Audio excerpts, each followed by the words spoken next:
tiro para arriba y ante mi sorpresa resulta que era... Esta es una historia que me pasó en Ibiza, que es donde yo vivo, a principios de los años 2000. Fuimos con mi mujer y mis hijos, que en ese momento eran pequeñitos, a la playa, a comer a un restaurante en una de las múltiples playas fantásticas que tenemos aquí.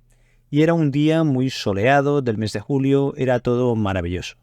Mientras estábamos sentados en el restaurante, mi mujer y yo, estaban mis hijos jugando en la arena a unos 10 metros de la mesa en la que estábamos. Pero uno de mis hijos vino y me dijo: papá, hay algo que hemos encontrado en la arena, no sabemos lo que es, brilla y nos da miedo, ¿podrías venir? Digo: sí, hombre, voy para allá, me arrodillo en la arena y si había algo que salía y no sabía exactamente qué podía ser, escarbé alrededor hasta que pude engancharlo con los dedos, tiro para arriba y ante mi sorpresa resulta que era un cuchillo exactamente igual que los que utilizaban en el restaurante en el que estábamos sentados.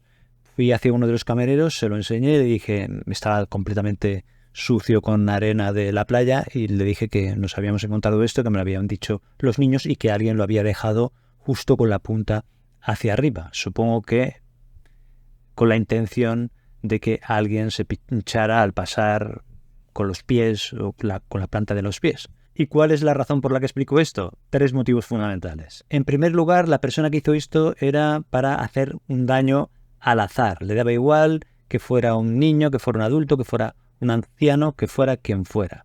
No sé si estaría observando el que escondió eso en la arena o si se fue y le daba igual, pero esto dice bastante acerca de su naturaleza. Podríamos decir que es un sociópata, un psicópata, o puede ser simplemente que sea una persona mala, simplemente maldad. Y esto nos lleva a que la maldad gratuita existe y que existen este tipo de personas, y la lección que debemos tener en cuenta es que no hay que ser ingenuos y que hay que estar pendientes a veces, tener algo de olfato para detectar las señales de que nos encontramos ante alguien así y también para detectar las posibles señales de peligro en el ambiente. En segundo lugar, muchas personas quieren seguridad absoluta, certeza absoluta, saber que todo irá bien. Y entonces están muy angustiados, son muy perfeccionistas, sufren mucho porque lo quieren tener todo bajo control.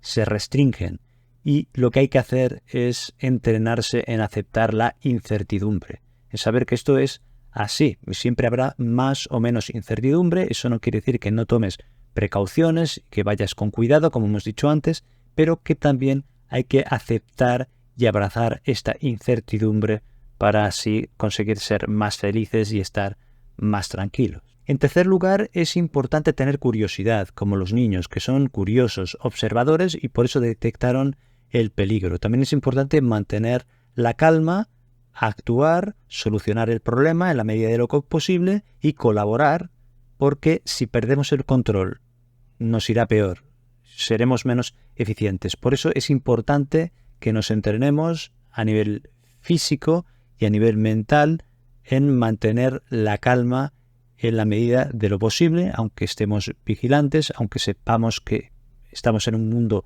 que es más o menos incierto y a pesar de que pueda haber peligros, tenemos que aprender a aceptar eso y a mantener la calma en la medida de lo posible para ser más eficientes y para poder actuar de una forma más eficaz y resolutiva. ¿Qué opinas de este incidente? ¿Sacarías otras conclusiones, otras lecciones que podríamos aprender? Escríbemelo en los comentarios. Y te dejo aquí otros vídeos sobre temas de psicología que seguro que te interesan. Muchas gracias, un abrazo y nos vemos en el próximo vídeo.